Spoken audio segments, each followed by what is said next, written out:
All right, welcome to Creator Commentary. I guess I'll go first. My name is Andrew Barrer. I am one of several writers for Ant-Man and the Wasp. And I am Peyton Reed. I am the director of Ant-Man and the Wasp. And you are listening to the commentary for our hit film, Ant-Man and the Wasp.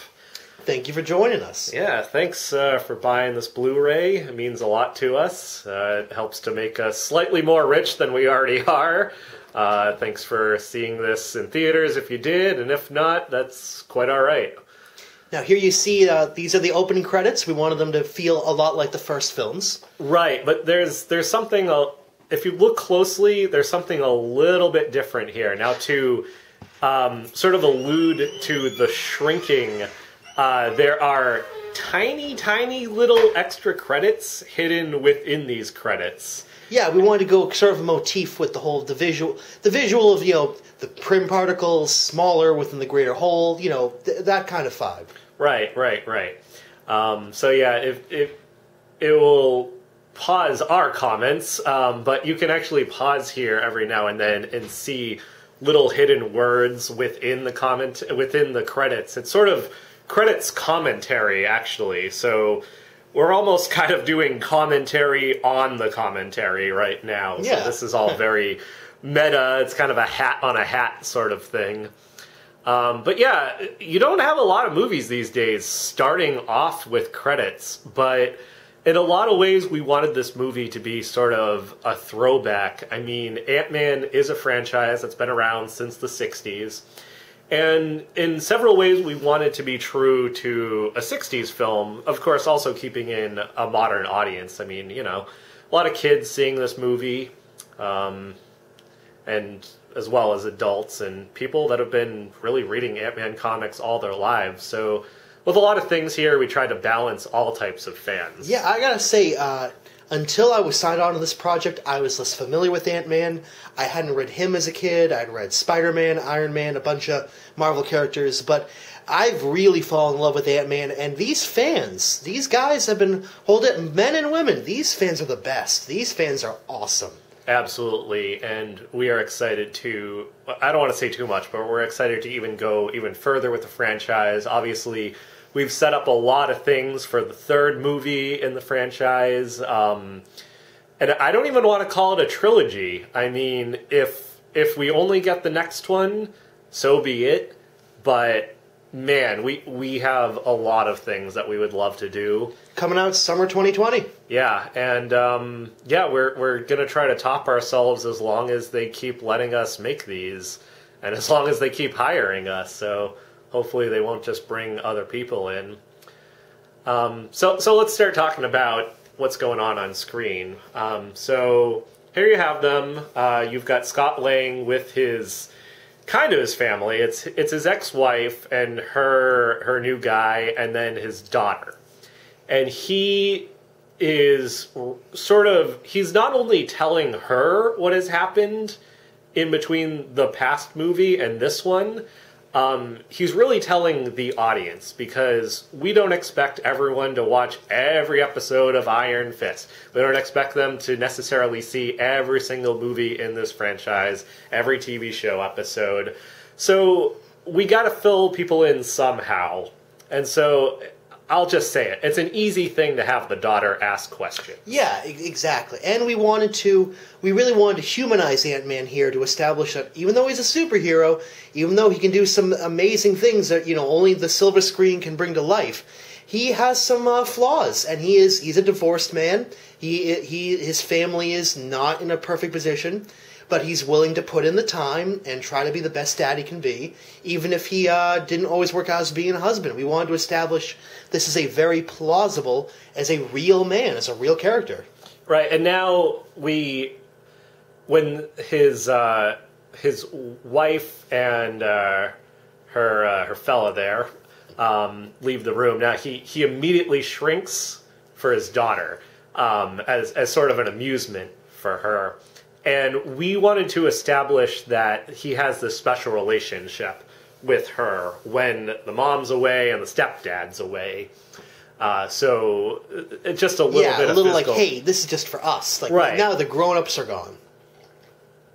And then we've got a little bit of physical comedy. Now, he falls down, and we put in a lot of physical comedy here because it's amusing, but it's also a way to show Scott Lang, Ant-Man, as a flawed person. And we also wanted to connect him to the animal of an ant. And you'll notice that whenever he falls on all fours.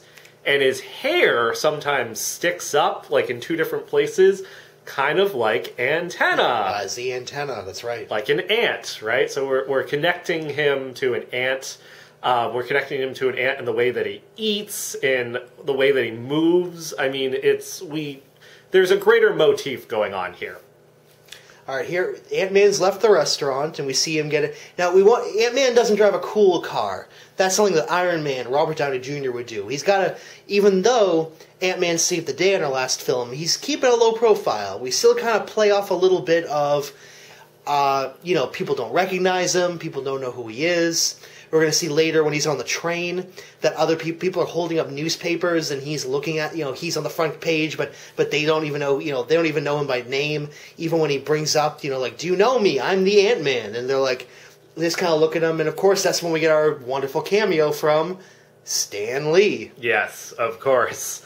And also starting him off in this awful car, it establishes later on the cooler car that he gets from Hank Pym, his mentor and the original Ant-Man, the Ant-Mobile that shrinks and grows and all that. You can't just introduce that right away. We thought it would be better if he started off in this bad car that barely starts. Bingo. There's a funny story about how you ended up getting that car as well. What was that again? Well, we read comments. We read your comments. And we know what you guys asked for, and a lot of people said who were so happy that we finally brought Ant-Man to life, but they said, where's the Ant-Mobile? It's just such a signature part of who Ant-Man is. So, we went to the studio, we went and we said, we're going to need, we pitched a budget, boring shop talk, but in the end, we said, we're going to need to do something for his car. So, we put out some design. We had a team get together. We did some sketches. We put out the designs, and we want to do something that was fit what everyone knows is the Ant-Man car's motif, its style, but was also felt like something in the 21st century. Felt like something that felt very now. So we looked into it, and we had 3 different sketches, and it just wasn't working. It just was not fitting. So one day, this really cool guy who works in production over at Paramount said, I gotta show you this. You come with me. And I'm like, it was been a long day. It was hot. It was busy. He's like, no, you gotta come with me. We go to the back lot, and we go to this storage room number 21, and I can't believe it. He pulls up. It was like something out of the movie. We should have put it in the movie. He pulls up this big old dusty cover, and underneath it is the original Ant-Man Ant-Mobile. And we went, we've got to use this in the movie. And, well, ladies and gentlemen, here it is. Yeah, and that's a great story, but what I was going to say was this car that he's driving right now. So the funny thing is, we're going to, like I said, we're going to have him in like a beat-up, barely starts car. And so we went, like you said, there was versions of the final Ant-Mobile that we actually wanted him to have. That just didn't quite work. And so instead of getting a beat-up old car, we just used one of the cars that was supposed to be the shiny new Ant-Mobile, and they just aged it. They just rusted it and painted it like it looked beat up, and they just dinged the heck out of it. And we took this, because we already had it, we took this beautiful new car and made it this beat up, sort of like old Corolla looking thing. Yeah, in the other Blu-ray features, do we have some before and after of that car? I can't remember that now. Yeah, they added some of that. Excellent. But the great thing about that is then you have a brand new car that looks bad, and so it's going to run forever. They can keep using that for movie and movie and movie because the insides are pristine, but the outside is terrible. That's right. So, yeah, that we ended up creating a very useful movie prop. And again, if we get to make more movies, then, you know, he doesn't always get to use the Ant-Mobile, because it's technically Hank Pym's. Right. So he's still going to have to, in between, use this awful, awful car. Now, we're getting up now to the first big action scene of the movie, the bank robbery. Yes. Where Ant-Man needs to stop the bank robbers. Mm-hmm. We wanted to bring something unique to the screen because we've seen plenty of these Marvel superheroes take out street-level bad guys at the beginning of the movie to establish that they aren't just... that they are part of this universe, that they do this all the time, that this is just, you know, day in, day out, like, oh, taking out another robbery sounds like Monday. But we wanted to do something that was visually more fun than just a classic superhero takes out, you know, goons in generic costumes. So here, as you can see, we've got, this is, going back to our roots, a themed gang. Now, Right. their theme is orange. They eat oranges, they wear orange, they have orange on their masks. They're an orange-themed gang. And theme gangs are something that I think we all know, even though we associate them with older, you know, Silver Age comic books.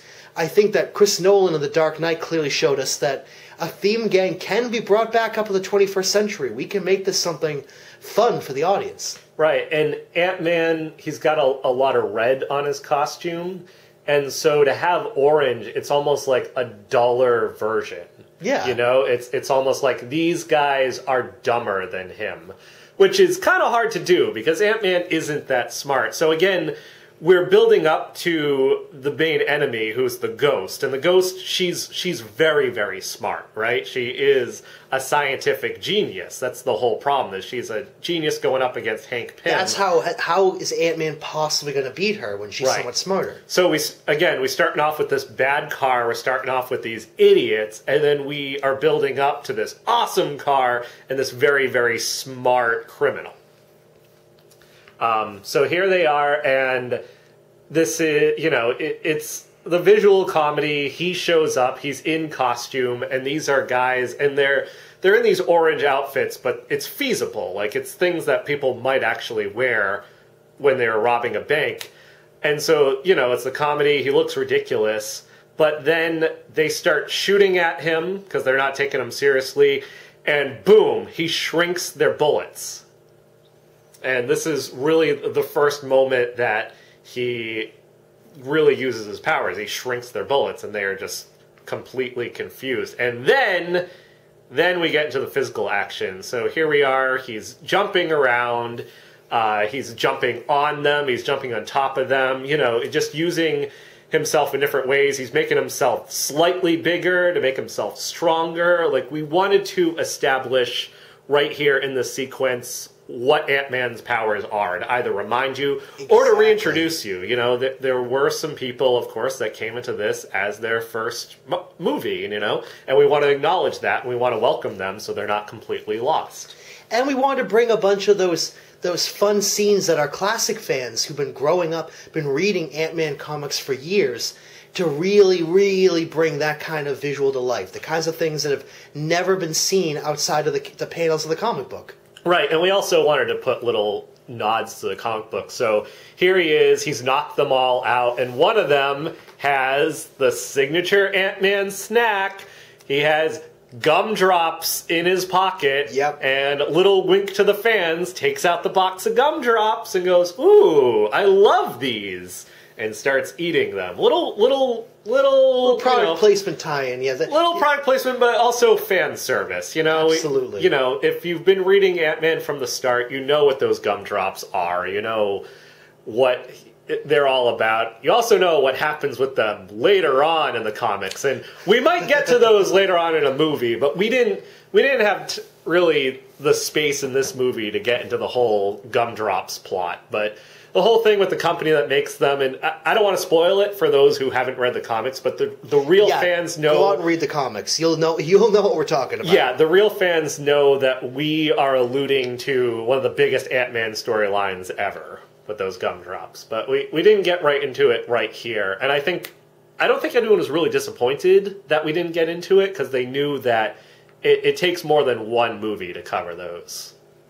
Now, we just about got this action scene wrapped up. You know, he's chasing down the last of the bad guys. They're, you know, at first they were tough, and now they're getting scared because they know that Ant-Man's on their tails. And now, at this point, they don't even care if they get away with the money. Right. They just want to get away from him. Right, and we also had the joke just before this that we skipped over where he gets the guys in the bank and he doesn't realize that they have a getaway guy outside. Because, again, it's establishing that he is kind of an amateur and that he doesn't even know how robberies work, that these guys just didn't walk there. He forgets that you have to actually drive there. So, you know, you can shrink and you can do all this stuff, but what's one thing that's hard? It's hard to catch up with a car. Like, being tiny doesn't help you in that regard. Bingo. So he's got to now rely on his just plain old everyday know-how to get up to them and catch up.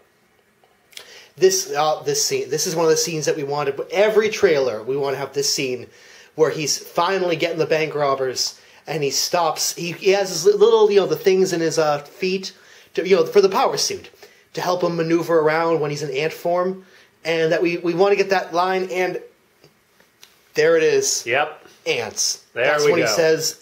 That's when he says ants. And he uses, and just at that moment, we show the last power that he hasn't used, which is he is summoning ants to help him out, and all the ants come and stop this car, which establishes just how useful they are, because, you know, you think an ant, like, what can it really do? But then you have all these ants, and like, wow, if they can stop a speeding vehicle, then that's a lot, you know? That's almost more powerful than he is when he makes himself bigger. But we didn't want to... We wanted to give plenty of room to build up from here. We didn't want to give our biggest ant visual away at the beginning because we're going to have the big fight at the end. Right, and we mean big fight when he becomes huge and he's on the moon. And he's just really, really big, you know? And of course the Ghost is really large as well when she gets the extra suit. But anyway, so right now he's at his daughter's school, and, you know, she's been talking about getting bullied, and so he is, I guess, you know, kind of breaking the rules here, and he's spying on her, and mostly spying to see this bully. Now, the teacher is preoccupied talking with another student, and this bully just keeps flicking his daughter. And he is just seething, and he's going to do something. So, oh, here it goes. So, yeah, this was one of my favorite sequences to write is, how do we have it so that he is sort of bullying the bully without getting noticed and without punching a hole in the bully? You know, he has the proportionate strength, and so that, you know, his little tiny fist has all the power of like a full grown man's fist, but concentrated. You know, they say that an elephant stepping on your foot and a spike heel stepping on your foot, it's the same amount of pressure per inch. Just before he gets caught, he disguises himself as a doll, which was another bit that we had a lot of fun doing. And you want to talk about Paul Rudd being dressed up as the doll? Yeah, we took this imagery from one of the comics from way back in the 80s. And we thought that would be a fun little thing to do. That would be a fun little thing for us to do. That some of the audience would get it. And if they don't, it really works with the scene here while he's in the school, because we thought we have to disguise himself. How is he going to do that? We went, yes, he's going to come in as a doll. And then that's when he gets that great line to the bully of, when the bully's looking around going, who said that? Who said, he doesn't know what's going on. And then he hears ants. And at first, he doesn't understand what's going on. He's not thinking about Ant-Man. We, the audience, are thinking about Ant-Man. And then he looks over at the shelf with all the toys, and, he's standing still as a doll, and he sees the doll of the ant. And so he goes like, why would somebody... He picks it up, he examines it, and then he goes back to bullying. So, and here's the teacher, where now the teacher's actually... giving him a hard time because he had come back to class late. We want to make sure the kid is punished in some way for transgressing, but it can't be as simple as the dad, Ant-Man, is fighting the battles for his daughter. It needs to be he's punished in and of his own right. Right, and we also didn't want people to be too mad at the teacher, so we wanted to establish that the teacher is very, very stressed out. She has a very, very hard job. So here she is, she's just had it with these kids, and a lot of them are really awful, which helps to establish, Scott's daughter, Cassie, as sort of like, she has been raised well. He is, in some ways, a really good dad. He has contributed to her being one of the better students. But it's just unfortunate that she's in this class with all these awful kids and this teacher who's just had enough. So, if you're looking, there's actually a couple of little visuals that these are actually the children of a lot of people in the Marvel Cinematic Universe. Right. Captain America's son is there. Iron Man's twin daughters are there. It's a school for people to kind of keep them under the radar for for agents of S.H.I.E.L.D. and other people who exist in their universe. And you may be thinking, wait a minute, they never ever established that those characters have kids, but we never establish when in the timeline this is happening. Because remember, when they open the quantum zone later on in the film, we established that the timeline slips around and that his daughter Cassie actually has these time powers. And so what we don't realize at this moment is that she is manipulating the time stream right now. And so she actually in this classroom, we don't realize it now, but she actually exists in this sort of quantum universal time. It's a bunch of timelines converging all at once. And so these are the future will-be children of these established characters. And if you really look for it, you can kind of see it. I mean, Captain America's son looks a lot like Chris Evans. We lucked out in that regard. And he's wearing, of course, red, white, and blue. And yeah, it was a tricky thing to establish that ahead of time, and we don't think we gave it away right away. All right, now here's where Ant-Man is, there we go. We wanted to establish, like in the comics, that every once in a while Ant-Man loses some of his teeth. That he'll just kind of reach into his mouth and pull out one of his loose teeth. And there we go. Yeah, and of course this was a side effect of the suit, because keep in mind he's using Hank Pym's old suit, and his suit doesn't work all that well, but of course his daughter's suit, Hope, of course, this is the new suit. So this is again establishing that, she's the one he really cares about. And he doesn't really care. Hank Pym doesn't really care what happens to Scott Lang. Like, anything could happen. Like, So, throughout the movie, there's all these side effects of the suit. Like, his teeth falling out. He loses a little bit of hair. 2 of his fingers fuse together. It establishes that theme that, Hank Pym is a mentor, but doesn't totally support Scott Lang. And also, again, it allows for some more physical comedy. Now, here we are by the harbor in the main city. We've got Ant-Man who, again, he can go in water, but he can't move as quickly as he does on land. Water's not outright a weakness for him, but he's going to want to try to avoid that. Right, it's a hindrance. And, so he's testing out the suit here. One of the great things about the Ant-Man suit is it totally covers your body. And so this opened us up for this whole underwater sequence with the boat, right? A lot of course, superhero suits, it's all open, but we not only have the space sequence later on the moon, because, he's got an enclosed suit, but also we can go underwater. So this is a big advantage that Ant-Man as a superhero has. Now, here we've got a montage of... remember, when Ant-Man touches something that's ant-related, he gets sort of his... we don't want to come out and just call it his ant sense.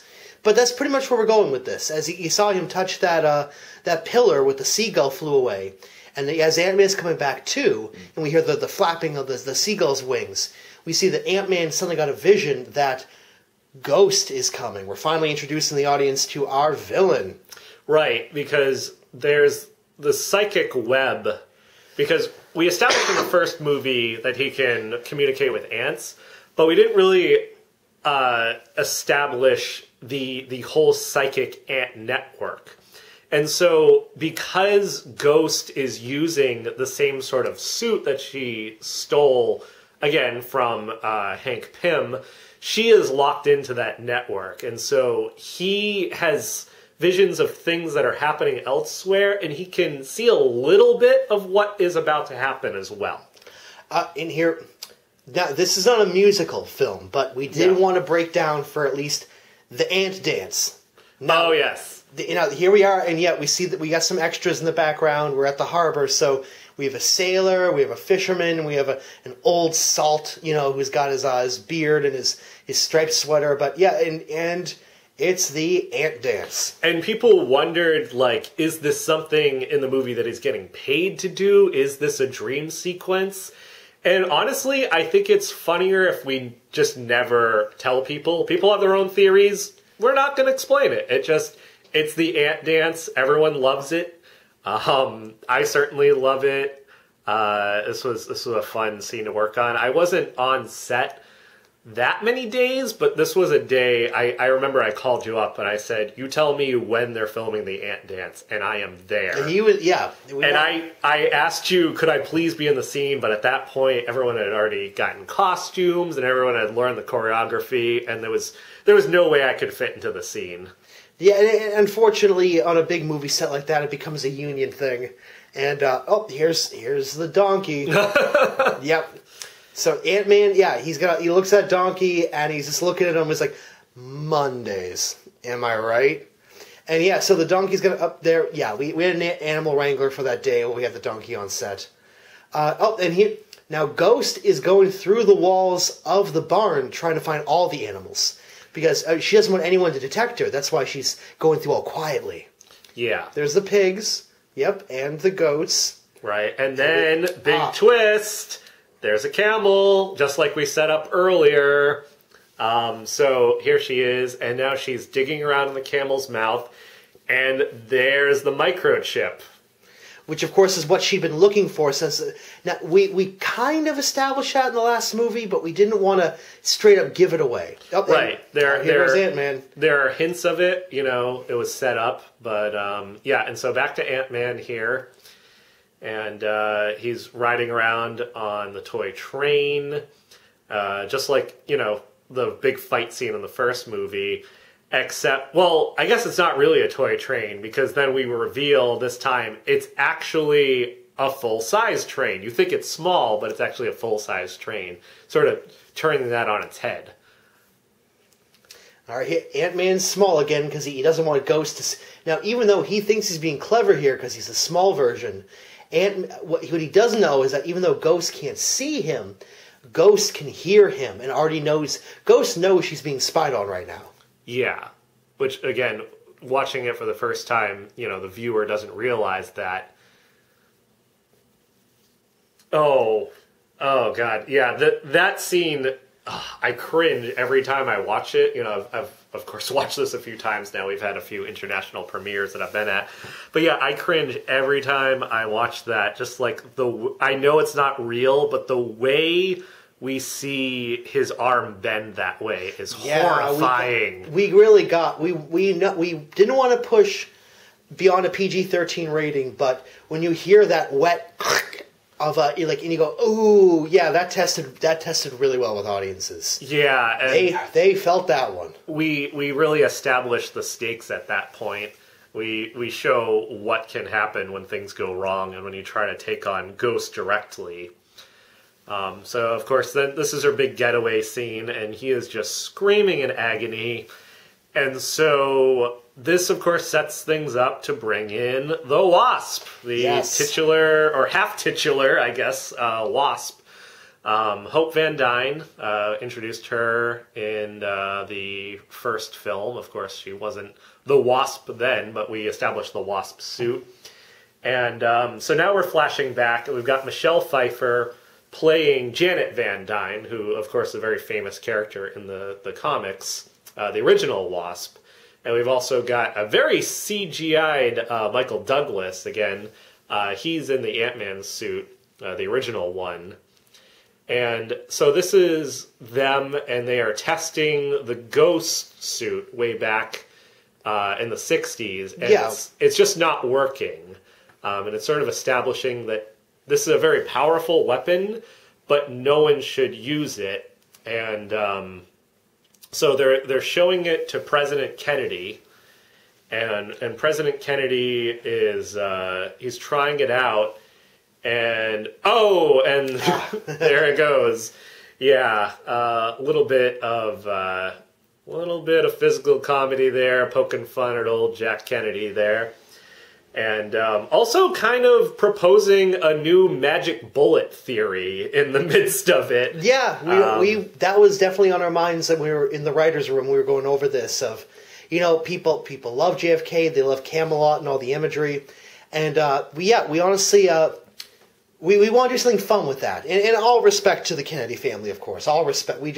But when you're that public a figure, we think that there's a little bit of leeway of playing around with history. Right. So we set this whole thing up with, what if he met up with Janet Van Dyne and Hank Pym, and he tried out the Ghost suit, and that actually was the thing that shot the bullet at him that killed him.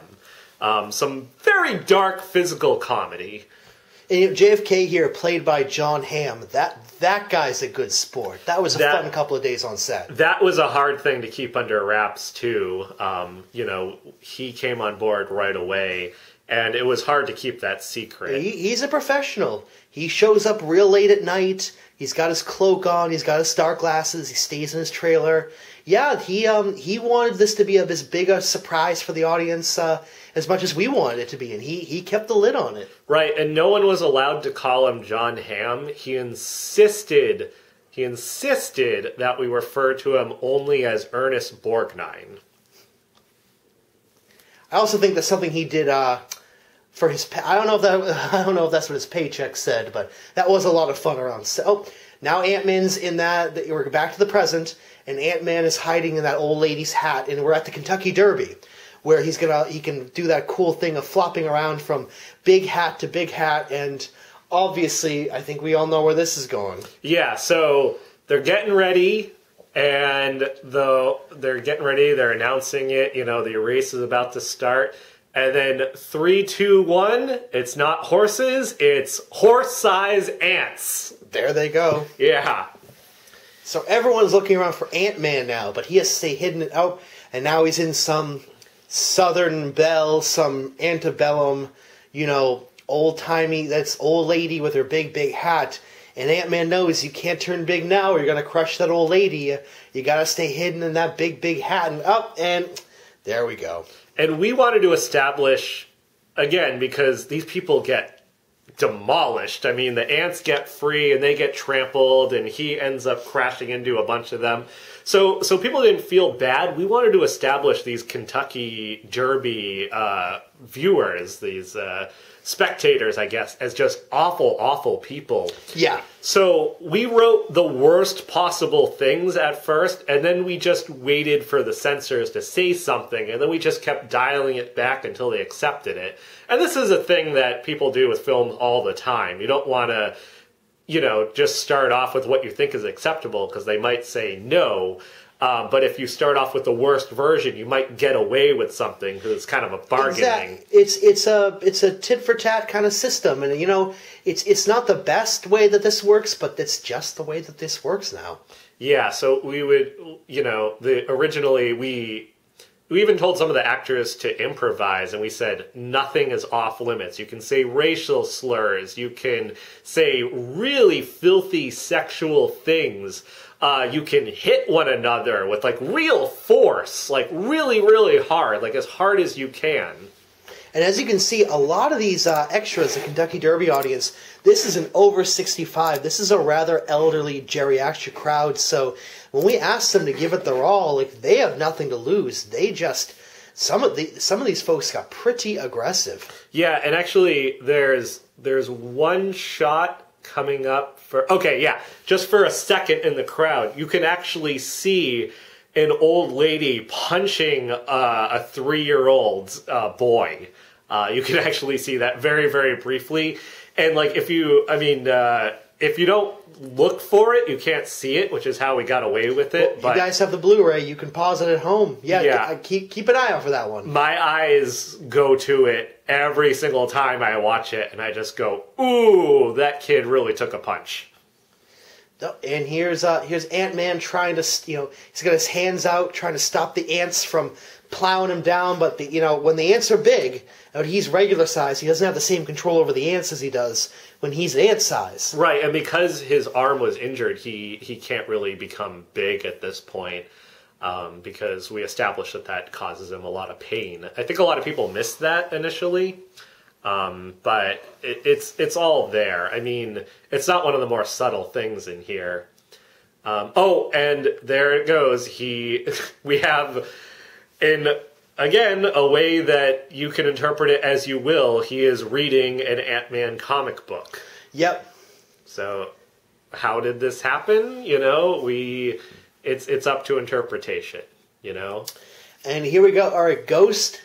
Ghost has opened up the abdomen of the winning ant, and she got the next microchip out of the ant. And although Ant-Man's not having much, he's pretty upset to see one of his ants get injured. Yeah. And it's really interesting to see. It's something we want to establish, that Ant-Man cares so much more about the safety and well-being of the ants than humanity, because humanity, in his mind, has abandoned him. Yeah, 'cause, again, Hank Pym doesn't care about him, and in return, Scott Lang doesn't really care about people at all. He's an ant man. Right. He's a man of the ants. Okay, now the party's over, and we see the camera start to turn to Ant-Man, and now in his moment of grief, they're thinking he's responsible, not Ghost. That he's the one who sabotaged the Kentucky Derby race so that he would be... And he escapes up, and he's in the cake. Yes. Which was a really, really fun scene to write, and also, you guys really made that cake. That was... I wasn't on set. I wish I was. I could have eaten some of the cake, maybe. I don't know. What was it edible? Was it like an actual real cake? It was, yeah. At the end of that day of shooting, we ate the cake. We broke it up into little bits. Now, did it taste like Paul Rudd? It did. Okay. Yes, it did. In a good way, right? Yeah, we it's the real deal. We went all out. Oh, there's Ant-Man doing one of his classic slips. Yep, and again, hair goes up like antenna. All right, so now we see Ghost back in the Ghost Dome. She's back at her lair, and she puts down the microchip into the microchip holder, and we see there's 2 spaces left open. So there's still 2 more left to go. Right. So, yeah, I mean, it's writing 101. If you leave those 2 slots open, it helps to build suspense, and, she's halfway to this thing of opening up the quantum realm, which we've alluded to, but we don't quite explain how it works just yet. But, we obviously know it's a bad thing. It killed JFK, so it's obviously a really bad thing. We also allude to it may have turned Hitler from a good person to a bad person. We kind of touch upon that. Yeah, we that didn't want maybe to Hitler started off as a really good person, but we obviously didn't get too far into that because a little controversial. Just a taste for the audience, just a little hint of we wanted to move on in your imagination. Right. All right, now we see Ant-Man and Wasp are talking about the aftermath of the Derby fiasco, and Wasp is just letting him have it. I mean, she's going, if I had been there, then this would have never happened. And she's right. She's a lot smarter than Ant-Man. Well, at this point, she is Hope Van Dyne. She hasn't actually put on the suit and used it just yet. So this is her wanting to be a hero and wanting to step in. And so this is starting to establish her sort of teaming up, or really trying to replace him, ultimately. And Ant-Man's crying. Yeah, and Another. This was kind of tough to watch. This grown man crying this long, and we see that she starts to take some of those gumdrops, the ones that we talked about before, and she's kind of just flicking them at his eyes and his ears. Just stop crying, Ant-Man. You gotta stop crying, Ant-Man. Yeah, I mean, this movie really has two villains in it. It's Ghost and also Wasp. I mean, she's a better hero, but she's also, in terms of the story, the villain. Yeah, but she's the kind of strong personality that the city needs. And that's why we brought Wasp in this time, because they do need to be saved, and Ant-Man just wasn't cutting it on his own. Now Ant-Man's become very small again to try and hide, but he can't hide from Wasp, and now she's flicking those gumballs at him, but now they're huge, and and got him. Yeah, she got him. Yeah, so now time has suddenly frozen. So what? People are wondering, what's happening now? Why is time frozen? But of course, time isn't really frozen. It's a narrative device. Right. And we're examining the scene, and it rotates around, and boom! Big reveal. Third microchip is there all along, and Ghost is reaching in just out of sight, and then time picks up again, and she gets it. So... yeah, I love the way you did this sequence where you had to freeze time to show that. So I didn't write that into the script. That was something that you guys did. Do you want to talk about that at all, or is that just sort of how it happened? Well, we want to do a scene that was going to be put on the Blu-ray later. That, for the sake of the theatrical release, was kind of just taking a little bit too long. And that scene is where Ghost actually goes through. She finds the third microchip, but then it's covered in ants. And so she thinks that Ant-Man's around. So she takes out her... there's like this spray, this like really thick foamy stuff that she can spray out of these two canisters she keeps in her left and right hips against the ants. And she starts spraying down the ants to kill them. It's ant spray.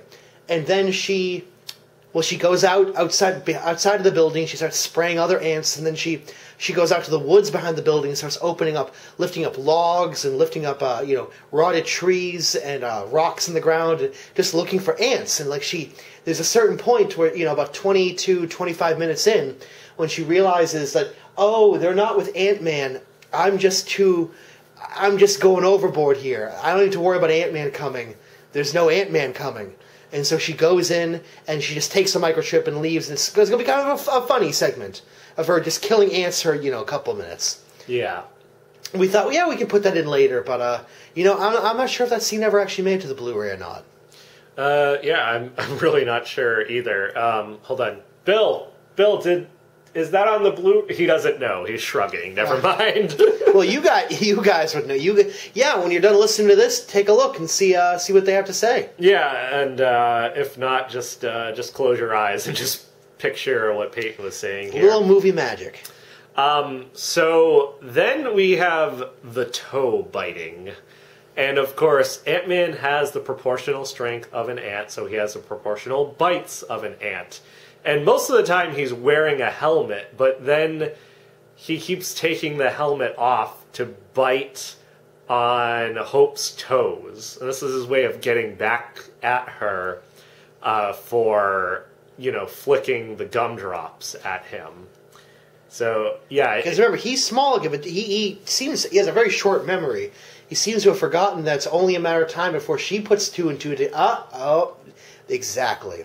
Right. Before she realizes, hang on a second, what is going on? Who keeps biting my toes so hard? I don't see anything. Oh, if I don't see anything, it must be the guy who can shrink. And so now we go into the montage. She is trying to bite his toe. And of course, she is way better at it because she's the smarter and more sinister one. And she got his toe. So we have now moved on to... All right, so... These guys, they keep toe biting. They're biting their toes back and forth, and he gets smaller to bite her toe, so he's only as big as her toe, and then she gets smaller, even in proportion to him, until they're both so small that they're like being blown around by like dust and like those little particles and things. And they look up and they see a huge, gigantic Ant, and they both kind of look at each other and go, "Uh-oh." Right. That they've clearly gone a bit too far with this. So they both just start laughing and they start hugging each other. And he gives her a little noogie, and then she rubs the top of his head too, and she gives him a noogie. And then it's implied that they come back to the normal size after all the noogies. Right. I actually had originally wrote into the script, and I knew it wasn't going to make it through. But I then wrote the words "the end" appear on the screen because it felt so much like an ending. But of course, the studio said that would just be too confusing. Ant-Man will return in, and they go, "Oh no, Ant-Man's not done yet. We're still going to get more Ant-Man." Yeah, Ant-Man will return now, as he does. But first, we're going back to Ghost. Now we know 3 microchips. Whatever she's doing, she's trying to get the 4th one. And here is Ghost's grandfather. Yes. So, Ant-Man's got sort of a grandfather figure, and now we've established the grandfather figure for Ghost. Now, you see Grandpa here, and he pulls out one of his teeth, too. So to establish that even though, she's fighting Ant-Man and Wasp, and Ant-Man and Wasp are trying to stop, Ghost from getting all the microchips, the person that she looks up to and idolizes, he's not that different from Ant-Man. And we're going to see later that, Ant-Man and Grandpa actually likes Ant-Man. Grandma finds Ant-Man to be not so different, one of those "we're not so different, you and I" type of moments. Yeah, it's also kind of the enemy of my enemy is my friend. It's sort of one of those things that we're kind of establishing. So now Grandpa, he's like just snarling at her and making his weird noises, and we see that one of his eyes kind of goes in the wrong direction, and Ghost is there going like, "But I've got 3 of the microchips. I'm so close," and he just says, "Yeah, okay." So Ghost goes out in a huff and pops through the wall because she's a ghost and she can move through solid objects. Well, she's not a ghost. Right. She's ghost-like. She hasn't actually died yet. Exactly. And then Grandpa gets his bike and he starts moving around. And cut back to now Ant-Man and Wasp are driving by the ocean, one of those cool cliffs that they have out north of Los Angeles. That beautiful California skyline. Mm-hmm. And they see a dog, and they both point at it because ants and wasps, they're afraid of dogs. They don't like dogs. Dogs don't like them. Right. And the dog kind of whoops at them, and they both kind of swerve around to avoid the dog. And he gets a phone call. Okay, so who's this calling? And we don't find out who's calling at first, but we kind of hint at it. And obviously everything is very, very urgent, and obviously you're supposed to think it has something to do with the 4th microchip. Then we establish, nope, it's a clogged drain. And he's looking around the drain, what is it? And he pulls it out, and it's an ant. Yeah, we find out within this universe, they get pulled in to do a lot of jobs like heating vents and drains and pipes because they can get so small and go inside and see it themselves. They kind of can diagnose these problems from the inside. Right, so, they're confused. How did this ant get in here? How is it clogging the drain? And we established that, they've been so in control of their powers, and now someone else is using their powers for evil. And so, who could this be? How is this happening? It's one of the big mysteries of the film.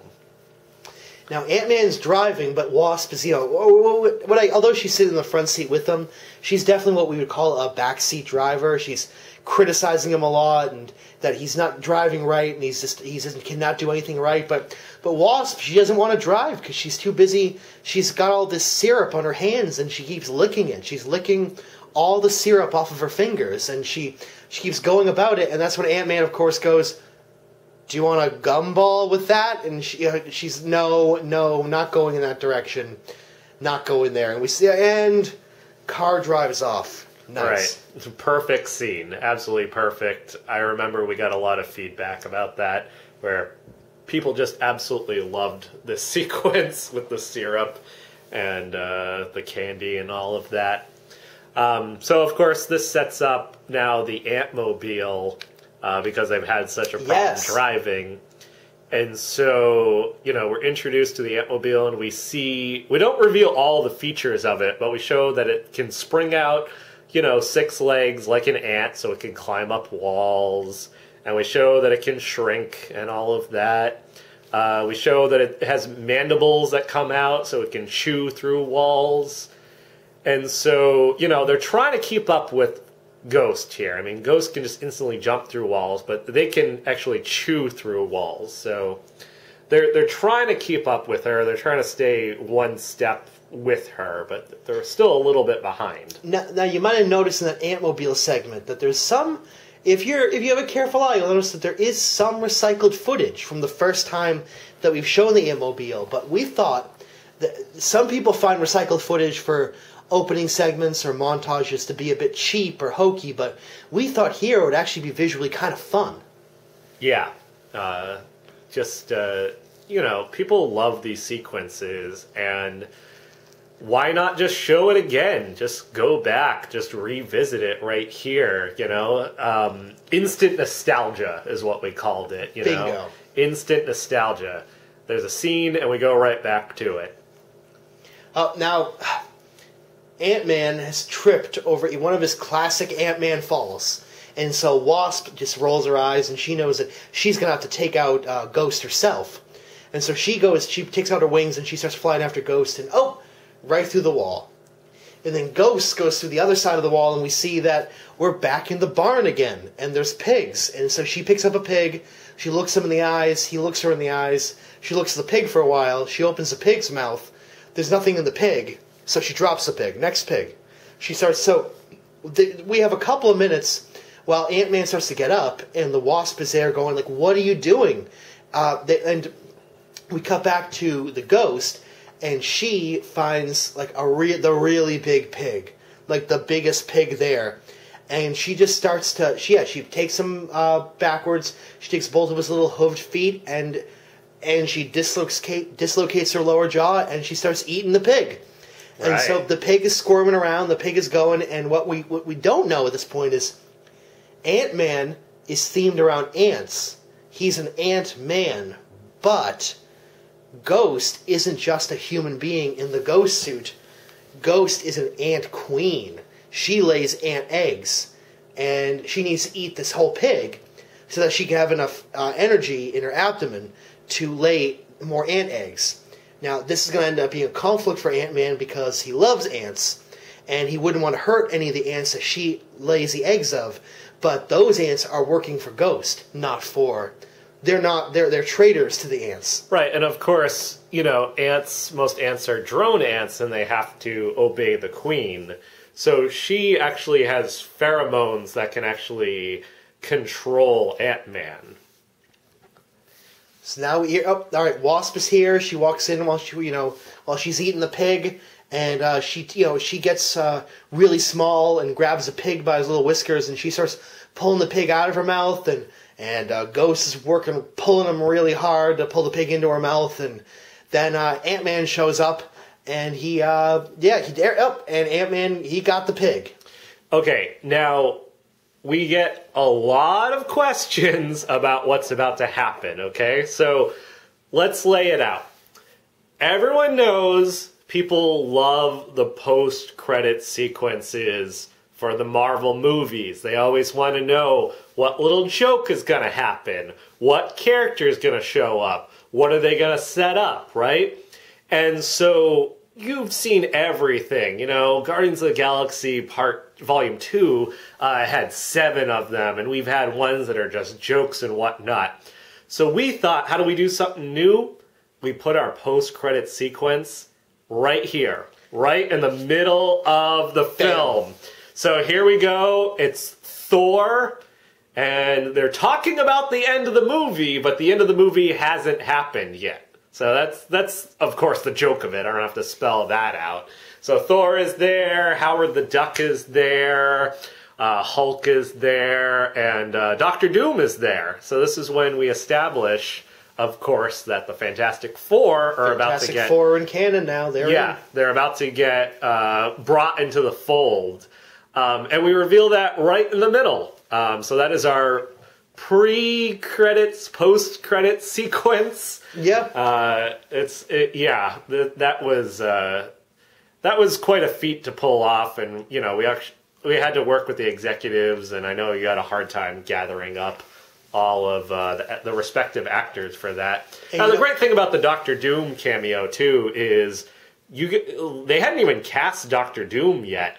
No. So you can put anyone in that costume. It doesn't really matter.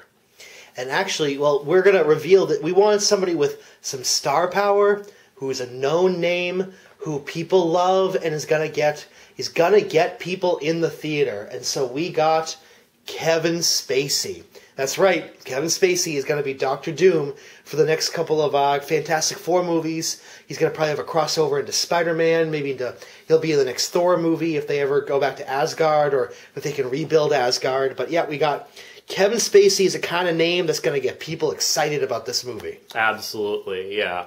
I mean, there's been a lot of fan casting. You can see all the photoshops of him as Doctor Doom.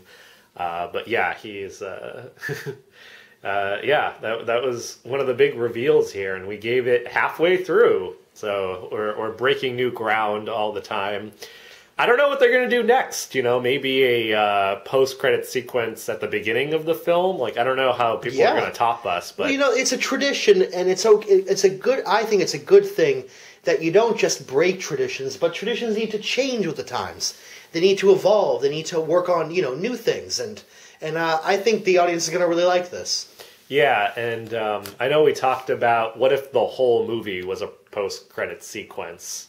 We were talking about that as well. It would actually start off with the entirety of the credits, and then the whole rest of the film would be a post-credit sequence.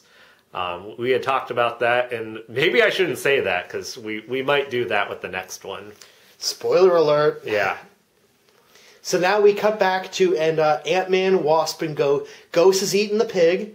Wasp is not pretty happy about this. She's starting to lay her eggs, and Ant-Man's doing the ant dance again. Once again, There's the ant dance, because he thinks that this is going to be able to make it so that she can't lay the eggs, because the eggs are going to be doing the ant dance in her abdomen, and they might just get her all worked up and make her flay over to her side and start spasming, and that he can stop. Unfortunately, clearly Ghost has another plan, and Ghost is right through the wall. All right, so finally, she's got the 4th microchip. And now Ant-Man and Wasp, they need to put aside their differences on account of, regardless of whether or not she's going to give birth to eggs, or she is a queen ant, she's not a queen ant. The time has run up for them, so they got to figure out how to stop Wasp. Right. You mean Ghost? Yes. So what we wanted audiences to not expect is that there's a secondary villain here. So at this point, the Ghost is technically dead. What we're seeing, of course, as is revealed later, is that her body is moving, but she isn't alive. Right? Right, because she's being controlled from the inside, of course, by the quantum energy of the quantum zone, which is what she was using the microchips for. Exactly. And, of course, so the quantum zone, as I was talking about before, and as, of course, is revealed bit by bit here, it can manipulate time and reality itself. So this is... Second half of the movie here gets a bit different now that the quantum zone is opening and everything starts to sort of warp. So we've now eliminated the Ghost as the enemy, and kind of reality itself almost becomes the enemy. It actually reminds me of a college professor of mine that said, the only thing we ever fight against is the world around us. She actually said it in German. It sounded a little bit more poetic. Anyway, so the quantum zone has now opened, And all of time and space are now changed, and changing in higher and higher increments as... Yeah, things are getting pretty crazy for Ant-Man and Wasp. Right. And so we wanted to establish that they're having a lot of trouble keeping up. Like, the first thing that they're trying to drive down, they see the source, like the portal, the opening, the ethereal energy of where, the rift between our world and the other world. And they start going in, and there are all these goats. And the goats start just, talking about stuff, and they're talking goats. And they all start speaking with these weird voices, and they're just staring down Ant-Man and Wasp, and Ant-Man's looking at him, and he doesn't like it, and Ant-Man just goes over, he just kind of... we see that moment where, classic Ant-Man style, he eats some gumdrops, and he just kind of whispers, "ants," to himself. And we see that all the ants of the world are nervous with him. That psychic link's still there. They're not feeling this. Right. And, the special effects and everything, they really establish, that reality is warped. There's the goats talking and everything. But you always have to ground it. That's the problem with these big, grand stories. Like, you can demonstrate that all of reality and space and time are warped. But you have to make it relatable. And so that's why we have this scene where they take off their helmets and their hair has changed. And that's how we relate to them, That's Exactly. how we really understand, oh no, things are wrong. They're both blonde now. Now, this was really fun to shoot, I gotta say, the day of, because neither of them had ever played a role where they'd been blonde in the past. And so they were just kind of looking in the mirror themselves and smiling and making jokes. And at the end of the day of shooting, there were these like party hats, like for a kid's birthday party, and they're like, "We're blonde. We're blonde now." Right. And it was fun. At the end of every day, we would have one of their blonde parties. And we would play great games, like everyone would see how many times they could fold sandpaper, and that was really fun. I never won. I could only ever fold it once. It was team building. It was really good. It was good team building stuff. It was a good time that we did that. Now here, as I go by, we actually see this is a cameo from Benedict Cumberbatch, who, as we know, in this Marvel Cinematic Universe plays Doctor Strange. Yes. But he's not actually playing Doctor Strange in this scene, because that's how he's actually playing Sherlock Holmes, the character that he played, of course, on the BBC Sherlock. Who is in the public domain. Yes. So, it was so easy to do. I mean, I just wrote that right in, and I didn't even have to ask permission. He's a public domain character. Yeah, so, there he is sitting at the cafe. We see, Ant-Man drive by, and he kind of looks at him, and he's surprised when he doesn't recognize him, because he looks over, and we see that, so in this universe, he's not Doctor Strange anymore. He's Sherlock Holmes, and we know that because he just keeps saying Watson, and he keeps saying Watson to himself. And... excuse me, yeah, he just keeps repeating Watson, Watson, Watson, and of course Watson's not there because there is no Watson of this Sherlock. He's in a different universe, and also he's in California. He's not actually in London right now. Right, and of course, so the Sherlock BBC series, of course, famously crossed over with Fuller House. The Netflix series that's the sequel to Full House. So by the bylaws, we were then able to use the characters from Fuller House. And so we cut briefly to them, and we see how this reality shift has changed them. And they're all having a house meeting, and they're all talking about it.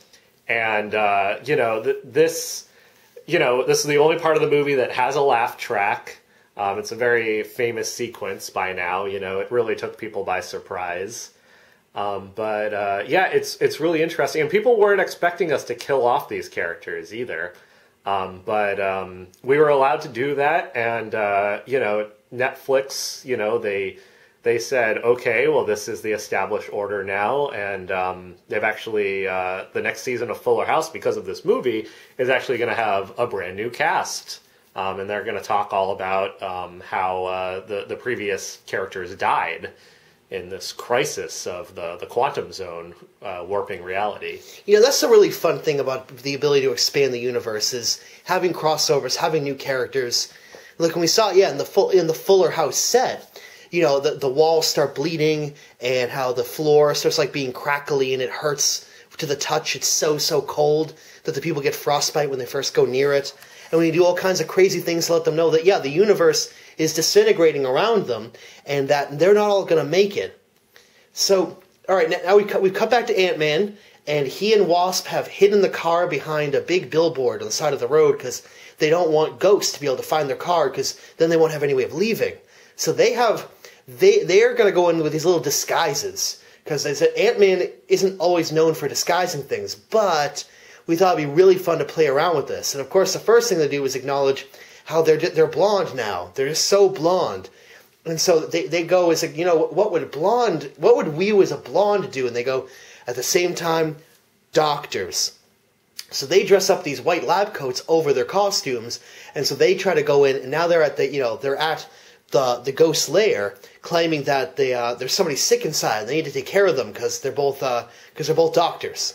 Right, and of course, I really wish I could rewrite this sequence because I didn't make it clear.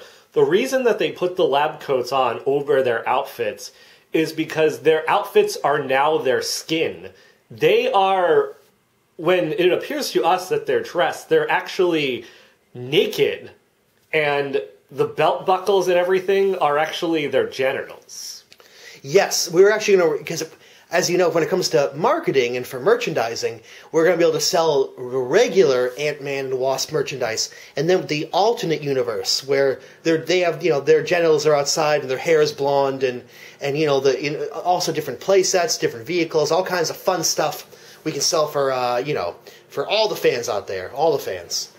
Right. What we did in the writers' room is we sat down and we went through every age group and we said, okay, age 1, what do they like? And then we wrote in something that they like that could be turned into merchandise. Age 2, what do they like? We wrote that in.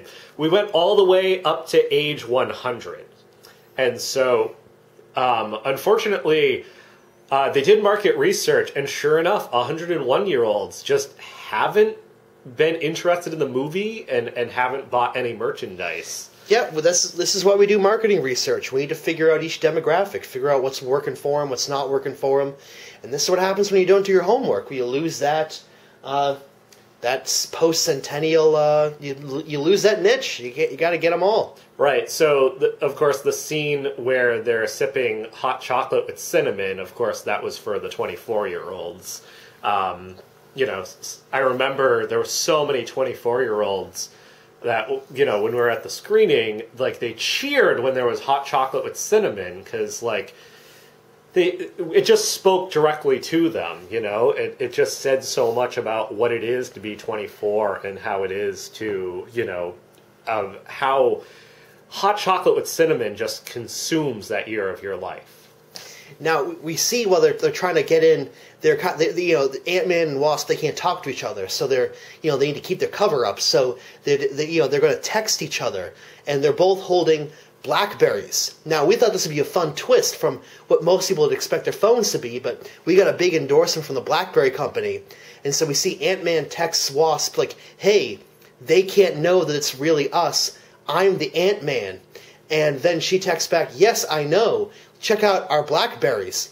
And then he goes, "Look again." And they look up at their BlackBerry and they find out that's not a regular BlackBerry. It's a bunch of ants. And he looks at his hand again, and it's not a BlackBerry telephone. It's ants. And all the ants start to dissipate, and the ants start crawling down his arm. And then Ant-Man realizes, yes, I can use these. I can use all the ants. Mm. Right. So this whole time we're wondering, what is Hank Pym doing? Like, how is he reacting to all of this? And so, of course, we finally reveal that in his lab, he is building a robot. And the robot, because, all the electricity is gone, he's trying to figure out what is the robot going to run on, and that's when he goes to the fridge and he finds a block of Parmesan cheese. Exactly. And so here we go. Like we actually hired MIT professors and students, and we gave them a block of Parmesan cheese, and we said, we want you to figure out the formula for getting this to make an elaborate robot run. And so, sure enough, they worked on it for a while, and they wrote out this formula. And so the formula that you see him working out on the blackboard is scientifically accurate. If you have just a block of Parmesan cheese, and you need to power something as elaborate as a robot, you just use that formula, and that does it. Now, here's where we get a little reference to, from the second Avengers film, Age of Ultron. Remember where Tony Stark's character first builds Ultron so that the world can be safe without the Avengers, and then, of course, they make Vision to combat that we want to go in a different direction. This robot is going to be really clunky. He's got 4 wheels, and he's got 6 arms, because he's still going with this ant theme, and a big blocky head, and he's always talking in codes. He's always spitting out like these little pieces of paper, and other people read them. And the first thing he spits out once Hank Pym has them all set up and ready to roll is ants. And we see Michael Douglas's character just kind of smile to himself and go, yeah, that's right. He's going to be part of the ant team. He's going to be the ant robot in my ant. He's going to be with Ant-Man. So, the second thing he did was he starts to paint him. He starts to paint all over him so that he'll be able to figure out where he'll fit in, because he also wants to be able to make sure that he can be camouflaged. He wants to be able, when the robot wheels his way into a room, nobody can see the robot coming.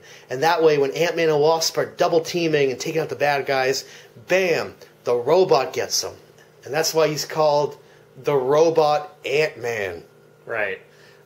So, at this point, they are trying to figure out how to close the portal to the quantum zone that's been opened up, and they realize that the only way that they can do it is to find the very first ant.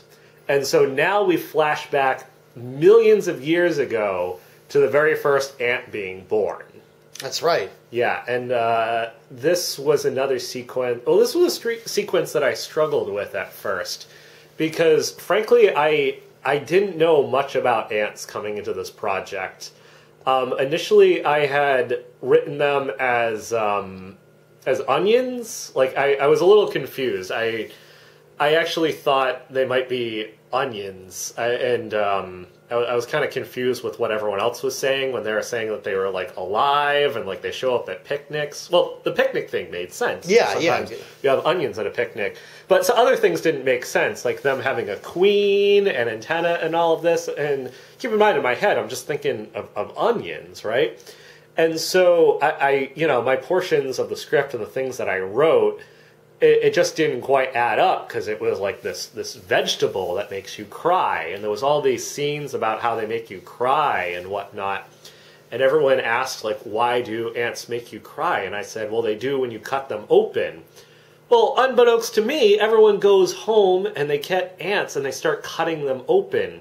And sure enough, everyone started crying because they felt so bad for the ants, and everyone came back and they said, I feel so sorry. So we ended up writing the entire script. In every scene, I'm thinking of onions. And finally, I say, you know what, guys? I feel really good about this. And just as a gift, I'm going to give you all an ant. And I brought in an onion for everyone. And that's when we figured out what happened. So we did a little bit of rewrites after that. Not much, but yeah. So this sequence, it was originally just an onion growing, and instead it's an ant coming out of the ground. So we still established that ants came from plants, hence the name ant. Yes. Ants, short for plant, right? It all makes sense. So then we flash forward, and they're at the library, and they have a book on the history of ants, and there's the ancient ant language, and that's when they realize, oh, it's actually plant energy. And so this opens us up for our third act. Now, at this point, as we see, as we cut back to the present, and we have, for the first time, we see that Ant-Man's, Paul Rudd's character, Ant-Man, he looks down at his hands, and he's got webbed hands. That the universe reality keeps changing. He's got a little skin between his fingers, and everything's all crazy now. And he takes off his boots, and he realizes that they're still part of his skin. He can't take off his boots, but that he tries to move his toes, and he's got webbed feet. He's got webbed hands and webbed feet, and he's got to figure out how this plays in. And then he looks over at and he sees that all the ants in the world, ants have tiny little webbed feet too. So he goes, oh, okay, because the ants have changed, I have changed as well. So, now at this point, Wasp is in the heating ducts. She is inside of Ghost's lair, and she's going to try and get the sneak, to try to get at least a little bit of an advantage on Ghost. Now that she's already got the portal open and she has all the microchips, because they know if they get at least one of those 4 microchips away from Ghost, that they'll be safe. So, unfortunately, Ant-Man has one of his classic falls, and he slips on something, and he goes, but my webbed feet, and he slips anyways, and Ghost hears him. She goes to a wall, and she comes up, and now Ghost has got him. So Ant-Man tries to summon the power of the ants to come help him, but the ants, they're trying to move, but they've got such webbed feet they can't get anywhere closer to him. So we cut back to Ghost, and Ghost is going to try and do the same thing. Ghost is there, and now she realizes she's the element of surprise to try and get, now that Ant-Man's caught in, she's frozen. He's frozen in Ghost's like little temporal force field. Now, I love that you're narrating all of this, because it's really, you really have to do a close examination to see it. Because what's happening is, all this is happening, of course, on the security monitor in the security room. And most of what we can see is the security guard eating a ham sandwich. Exactly. And actually, some people just spend the whole time looking at the ham sandwich and don't realize that these major things are happening on the security monitors behind him. And we want to get real, although you can interpret a lot of this information based on his it's an interpretive expression, really. It's more abstract than literal. When we see the way that the security guard, named Franklin the security guard, it conveys through the way that he eats the sandwich what exactly is going on. You see, like, we got a real messy sandwich. It's got mayo, it's got pickles, and he's eating at it, and he just kind of, he makes noises and he grunts, and then we slowly zoom into one of the TV monitors, and it's Michael Douglas's character, and he's licking the glass. It's like he's looking at it like it tastes like something, but then you see that he's actually just trying to test his boundaries. Michael Douglas is actually trapped inside of this TV monitor. It's not a TV, it's actually a tiny little world where they've made Michael Douglas small, and he's trapped, and he's looking at it. Michael Douglas just keeps looking, and then we cut to there we go. That side shot, profile shot. Michael Douglas looks at us, and then he just kind of winks, and we cut back to Wasp. And Wasp is there in the heating ducts, and she starts to, she's got to get the jump on Ghost. Right. Now we cut to outside, and there's everyone reacting to all the alarms going off and everything. And I'm going to reveal this. I hope you don't mind. We gotta go. Okay, so it's some people already know about this. I remember there was some articles about it, but I'm surprised that, like, the cat didn't get out of the bag more. But so this woman right here, who I remember people saying, "Oh, that woman is so gorgeous. Where did you find her?" That's our Stan Lee cameo. He's wearing prosthetics. He didn't want it to be like a typical cameo, but that is Mr. Stan Lee. He's got a wig, he's got a bodysuit and all that. He's got fake teeth and all that. And so I mean that beautiful, beautiful woman is Stan Lee. Yeah, that's Hollywood magic. I mean, if you can't tell, then we did our job right. Right. So some people said, "Oh, he's not in there." And not only is he there, he actually plays a character in every scene. Yeah, he's been there the whole time. He has been there. He was Michael Douglas at one point. He was Ant-Man. He played one of the ants. Yeah, he is a tour de force and a real fun guy to work with. Oh, yeah, he was great. I mean, no matter what we needed him for, like, when he was a chair, when he was a cloud. I mean, he always fit into a scene perfectly. And he's done so many of these cameos that he's just down for playing anything at any time. It's old hat for him. He's a pro. Yeah. So now we are back to Ant-Man trapped inside the lair, and we see that they're pouring all kinds of sauce on him.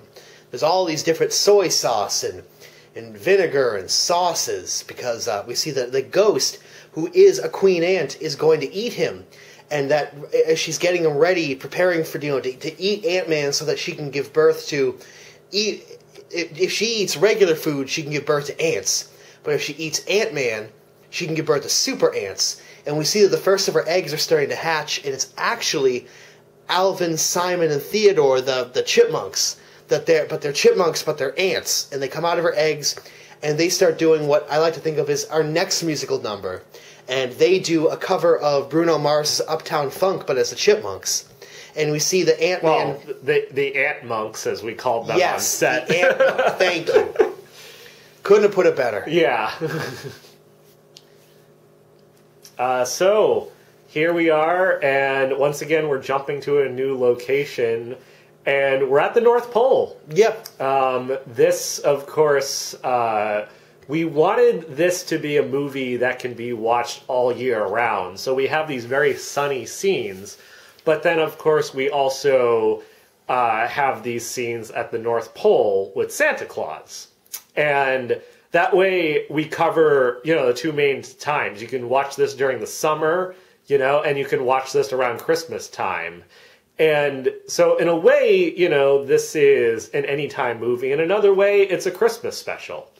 Now, Santa's been watching all of this go down through his magic globe, but Santa does not interfere in the actions of mortals. He's been taking a step up, but he's decided that things have gone a little too far. And so we see Santa stand up, and he puts on his Santa suit, and he wipes his mouth because he's got all kinds of chemicals and things coming out of him. And he goes over and he breathes out of his oxygen tank a little bit to get a little get a little bit of strength before he goes out on a mission. We see him get out his whip, and he starts whipping the elves and whipping reindeer, and he whips Mrs. Claus, and he starts whipping all the beams of the building, and they start to collapse around him. And he rages, he just screams and screams, and he gets into his sled, and we see that on Santa's sled he's got a jar for when he has to pee.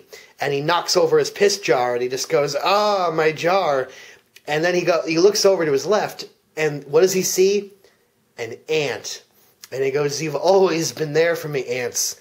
You've always been there. I won't let you down."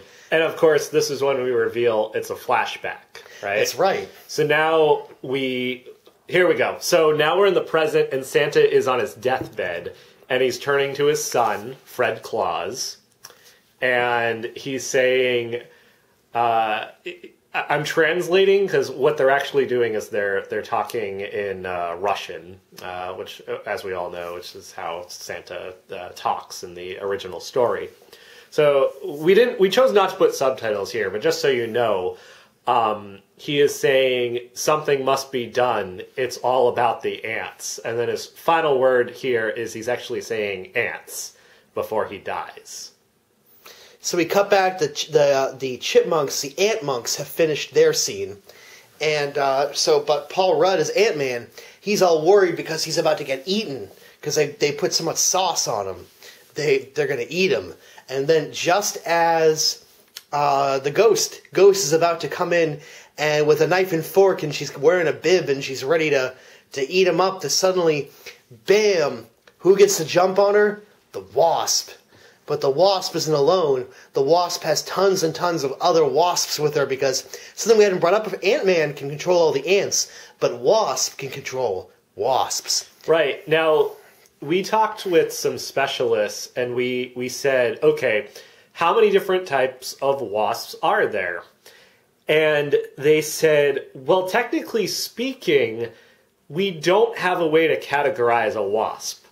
So any animal can be classified as a wasp. And so we have antelope here, we have owls, some snakes, and they're all technically wasps. That's right, they all fit under the wasp category, the wasp family, if you will. Right. And so we see, there's some deer that come in, there's some elephants, there's some manatees that are kind of slowly lurching in. Yeah, and then you got to sort of look in the background for those, but they are there, and you guys got real manatees for this scene. We did, yeah. We got an animal wrangler, and we talked with PETA and OSHA and all the organizations we need to work with for that to work, and you'll see that, unfortunately, this we couldn't do in real life. We had to computer animate this. As these deer are lining up like they're getting ready for a military formation to go after Ghost, and the deer just open their deer mouths and a bunch of ants come out. Yeah. And the deer just start spewing ants, and so the ants get into Ghost. They're on her feet, they're in her hair, and so Ghost is fading in and out of reality trying to fight off all the ants, but there's just so many that Ghost can't get away, and then Ghost, eventually she just goes through the window. And she just kind of, we see her outside just kind of fly away using her ghost powers. Right. Now, it's at this point that we start to hint that there might be an ant-wasp hybrid out there. And we don't really spell it out. Again, we're trying, it's hard. We're trying to set things up for the sequel.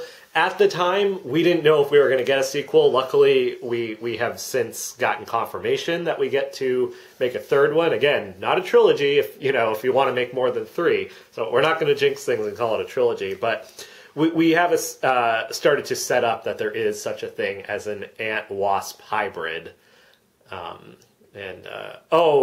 Okay, so this scene, this was maybe the most fun to write.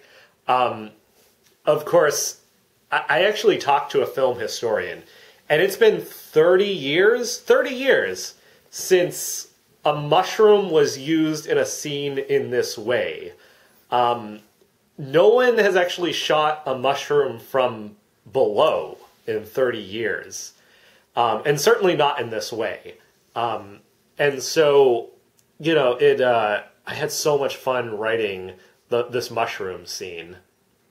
So yeah, they're all underneath the mushroom. We see that. I gotta say that I'm so happy with how this shot came out. The mushroom really does look great. Yeah, it's exactly the way that I pictured it when I wrote it. Now, once Ant-Man and Wasp are underneath the mushroom, Wasp talks and they go, "All right, we're safe here. We're safe under the mushroom, but it's time we need to go get those 4 microchips." And that's when Ant-Man tells her the big reveal, which is, "I know no one can hear us underneath this mushroom because the mushroom will keep our words safe. But I have a terrible feeling. I think that Professor Prim, Michael Douglas's character, he's Jack the Ripper." Oh, yeah. And she goes, "I don't know how that came up with that. There's no evidence to back that up. But this never came up in the movie." But then we flash back to several scenes, and we see him putting on a cloak. We see him with the plane ticket from London. That's we right. see him with the knives. So we have planted these little hints all throughout the film, and I don't think anyone who we talked to at any of the test screenings or any of the real screenings saw it coming. Like, everyone was surprised, even though he was wearing that t-shirt that said, "I am Jack the Ripper." Like for some reason, their eyes just went elsewhere. Whether it was him juggling the grapes or whatever, it just totally went over their heads. Which is why it's all the better when they realize it's been in plain sight the whole time. He's obviously Jack the Ripper. Now, once he gets onto the plane, he takes out his little Tupperware thing of food, and there's that little boy sitting next to him. And he goes, "Oh, what's that? That looks good." And that's when Michael Douglas's character goes, "Oh, I don't think you'd want that. You don't want any of that." Because, of course, this is actually some of the brains of his last victim. And Michael Douglas is going to corrupt this child by feeding him some of his victim's brains. And that's when Michael Douglas takes a little fork and hands it to him. But before he does, he breaks the fourth wall. And he says to the camera... Oh, this scene's so funny. Go ahead. Yes, I'm Jack the Ripper. And, oh man, the laughs that went across the crowds when that happened. I mean, it's oh god, it was it was such great payoff. Yeah, such great comedic payoff. I mean, I have been trying to write the perfect Jack the Ripper joke for years, and we finally cracked it. Like, I throw down the gauntlet. Try to write a funnier Jack the Ripper scene. And, you know, Michael Douglas, he's a one-take guy. I mean, he's a professional. He nails it. Yeah. So that was very gratifying. So here we are, and of course, we're at the basketball game. And we weren't sure whether to use a fictional team or a real team. I remember you guys were shopping it around. I basically wrote it into the script where I just wrote, like, basketball team 1, basketball team 2, right? So I wasn't sure if you guys were going to get, like, the Lakers or whoever. Yeah, and it wasn't a matter of funding or anything. We just honestly didn't know which we could have more fun with. Right. So what you guys ended up doing was you guys got a tennis pair and had them play against a bunch of golfers. And you gave them a basketball and uniforms and said, okay, basketball now. So there, you know, at this point, Ant-Man he's got courtside seats. He's chomping away at his popcorn with his big webbed hands, and he's just loving it. He's going, I'm so glad I saved the world. I'm Ant-Man, and this game is going to be awesome. And who's watching the game from up above the rafters? It's Wasp.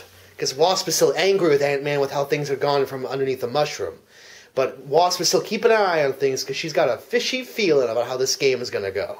Right, and so they're passing the ball back and forth, and this was a practical effect when the basketball opens up. That was actually a practical effect, yeah, can you talk about how you guys established that? Because I wrote that into the script, and I was like, easily this is going to be CGI. And then I found out you guys built a real prop. Well, we hired some physical therapists, some people who are good at, you know, some trainers who are good with motion blur and things who would be good with, you know, teaching these guys how to move their bodies, how to carry their weight, how they would go about doing this. And so yeah, we had all these athletes. They trained for about 6 months before the shot about how best to handle the basketball. It was really just putting in the hours and doing their homework. It was a matter of yeah, and in the end, I think we got exactly what we were looking for. They could dribble that basketball. Yeah. So what turns out to be inside the basketball is it's a little abstract, of course, but it's basically the embodiment of hubris. It is a vial containing the essence of hubris. And of course, this is what Jack the Ripper has been after all this time. Of course, Bingo. You know, he thinks that by killing prostitutes every time he drains a bit of their blood, that 1% of the blood that he then evaporates is hubris. But this is the largest collection of known hubris in the universe. It's also worth noting that, yeah, Jack the Ripper also needs the blood, not because he's also a vampire, but as something that we kind of hinted at. But he has mange. He's a mangy Jack the Ripper, and he's always got chafed-looking skin. He's always scratching himself, and you know, it's clearly tough for him to stain his clothes. We wanted that. We didn't want to beat it over the head with the audience, or really go over the top. But we thought for the savvy people out there who are really paying attention, that they would have a good time with that. Yeah.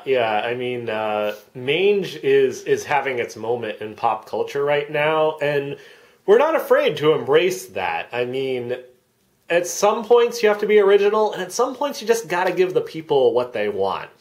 And, you know, these days, I know that supervillains with mange are a dime a dozen, but at the same time, like, it's just so fun to play with that element. Like, it's just like it's just a toy in front of me, and you're saying I can play with it, and I'm gonna play with that toy. Yeah, I don't want to sound cliche or anything, but you know, if you can bring something of your own to the table, then go for it. Yeah, I mean, again, we avoid cliches. They are, they're such a killer when it comes to the ebb and flow to the pacing of these projects. But this guy with the mange, he's doing it right.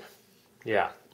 So at this point, we see that on the basketball court, we've got world famous tennis players, and then one of them turns around and looks at Ant-Man and then winks, and then Ant-Man winks back at him. And we do this great tracking shot where the camera slides across the whole basketball court, and he jumps up and he does a slam dunk and smashes the backboard into glass. Slow motion glass goes everywhere. And then as their body lands on the floor, they dispense into millions and millions of ants. And that's when Paul Rudd starts giggling to himself, chomping away his popcorn, and he goes, "They were ants. They're my ants. I'm Ant-Man." Right, and then all of a sudden we cut to him waking up, and we go, is this a dream sequence? And then he takes out his journal, and here we go. It's the last thing he wrote, yep. Right, and the last thing he wrote was, "You're not having a dream, that really happened." And so he goes and he knocks on his neighbor's door. And this is the first time we establish his neighbor. And, of course, his neighbor is played by famous character actor Ernest Borgnine. Yes. Now, Ernest Borgnine's been dead for years, but he filmed this one scene just before he died, and he said, "Figure out a way to use this scene. I want to surprise everyone. Years after I die, figure out a way to use this scene." And so everyone's been trying to figure out a way to use this scene, and it fit perfectly into our scripts. And I am so honored that we got to use it. We got to be the final film that Ernest Borgnine was in. Now, yeah, I gotta say, we want to do honor to his memory. We want to do something kind to his, for his family, for his loved ones who were left behind. And Mr. Borgnine, you will be missed. Yeah, absolutely. Now, I heard a rumor that he filmed one more scene, but it's in a vault that won't electronically open for another 50 years. I don't know if that's true. It's apparently his family will not confirm or deny it, but I heard it's a scene, and it's a very, very kind of dirty scene, because I guess he figured films would get dirtier and dirtier as time went on, so he just filmed, like, as the rumor goes, just like the filthiest scene possible. Well, he was a brilliant man. He saw what was coming up he saw what's coming up over the horizon, what's around that corner. So, Mr. Borgnine's scene is really brilliant. He's there, and he's watering his plants in the front yard, and he yells over to Ant-Man, like, "Hey, better keep your ants off my lawn," which Paul Rudd's character looks over, and he smiles, and he tells him, like, "Yeah, good one." And then Borgnine goes, "Hey, don't forget." And we think that he's going to do something like really mean, like slap him around or poke him or step on his toes, but instead Borgnine kind of does a little backflip, and then he reaches into his coat pocket and he pulls out some gumdrops. Right. He throws them over to Ant-Man and goes, "I know you love your gumdrops, Ant-Man." And Ant-Man goes, "I do. I love those gumdrops." You're right, and he filmed this scene years ago, and it was really just a coincidence that this just all fit together. So here we go, and we wanted to, of course, I wanted to write in as many locations as possible into the script, keep everything really interesting and dynamic. So we're in the desert. I had to write in a desert scene. So many of my favorite movies have a desert scene in them. Return of the Jedi, Lawrence of Arabia. And so I had to put a desert scene in here. I knew it was a big budget movie, that there's a lot of deserts out there. But I really wanted it to be an interesting desert. An authentic experience. Yeah, authentic, but also very foreign feeling, which is why, and I wrote this into the script, the sand, it makes a squishy noise. Like, I want it to be like soft sand. It's world building. We wanted the audience to feel like this is a real place where they could be. Right. So I wanted them to feel like every time they take a step in the sand, it makes like that sound. Which I gotta say, the Foley people did a great job with. Yeah, they did. Yeah, I think what did they do? They had like a jar of mayonnaise, right, that they used for the sand. Hollywood magic. So Yeah. you'd be surprised where these things come from. Yeah, it's amazing the sound effects that they can make with just like the stuff from their fridge. I mean, so much of the Wasp dialogue was actually made with just the sound of opening a pickle jar. Whenever we had to fill in a line, because so much of it was just kind of lost or had to be re-recorded. They just like twist the pickle jar just right so it would sound like her line, and honestly, you can't even tell. It syncs up perfectly. Now here, right in the middle of the desert, we see Ant-Man. He's trying to build a sand castle. He's trying to get the sand to build up, and he's really afraid. We see him look out over the sand dune, and the sun is starting to set. And Ant-Man is afraid. He says to himself real quietly, "You gotta have to be listening for it, or maybe have the subtitles on." He just goes, "I'm scared of the dark. I don't want it to be dark." So he's got to build a little sand shelter because he's out there in the desert and there's no one around with him. And he looks over and he sees a little dried up, a dead ant, and he goes, "Oh no." Now obviously this is foreshadowing for if the desert is dangerous for an ant, then it's not good for Ant-Man. He doesn't want to end up like that ant. Now at this point he gets a call on his BlackBerry, which is a BlackBerry again, and it's from the Wasp, who says, "I got all 4 microchips. We're safe. I've saved the day." And she's actually in a ticker-take parade in Madison Avenue in New York City. And everyone's already cheering her on because she's done so well. And we cut back and Ant-Man's looking a bit haggard, and he's got this beard, hasn't shaved in a couple of days, and he's got, patchy skin around his lips, like he's got chapped, peeling lips from being in the sun too long, and he looks dirty, and he's scared because it's getting dark out. And he looks over that ant again, and he goes, "I'm sorry, brother. I'll never let you down." And so he takes a dead ant, and he eats him. And as soon as he does, we zoom into Paul Rudd's eye, and we see the last memories of what the ant saw. And as the ant is there crawling through the desert, we hear a little, like heavy breathing from the ant. And then the ant turns around, you hear like a, "Excuse me," and the ant turns around because it thought it was all alone. And it's hoping like, oh, is this a mirage? Is this real? What's happening? And who is it? It's Michael Douglas as Professor Prim. And he's Jack the Ripper. And he stabs the ant. And he goes, "No one will believe you." And we cut back to Ant-Man in modern day and go, "Oh my God, it was true. He was Jack the Ripper. I'm Ant-Man. He's Jack the Ripper. And I have to stop him." And the camera zooms out real slowly while he works in a sandcastle. Right. Well, of course, that is what is implied by what we're seeing right now. Because, of course, what's actually on screen, it's a series of snow globes. And the snow globes basically represent the scenes that you're just saying. Exactly. Because, of course, we've established earlier that his daughter collects snow globes based on, current events. So, yeah, not everyone put it together. Most audiences put it together, that's what the snow globes were spelling out. And that it actually took place, later on in the future. We were actually having a flashback to the present through snow globes. Yeah, we like to use snow globes. They're a great visual motif, like the beginning of Citizen Kane and many other wonderful examples. They're such a, you look through the glass, like the camera lens of their own little world, and you can create anything you want, and you can go back to that world, and it doesn't change. It's like a great fun movie to, warm up the fire and put the movie on and around the holidays. Like we said before, this is a Christmas movie.